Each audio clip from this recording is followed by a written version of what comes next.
पटतंय का बघा. तुमच्या पाठीमागे तुमची टिंगल टवाळी निंदा करणाऱ्या लोकांकडे लक्ष देऊ नका.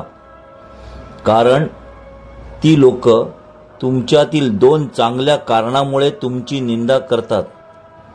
एक म्हणजे तुम्ही त्यांना कवडीचा भाव देत नाही म्हणून, आणि दुसरं कारण म्हणजे तुम्ही त्यांच्या मनासारखं वागत नाही म्हणून.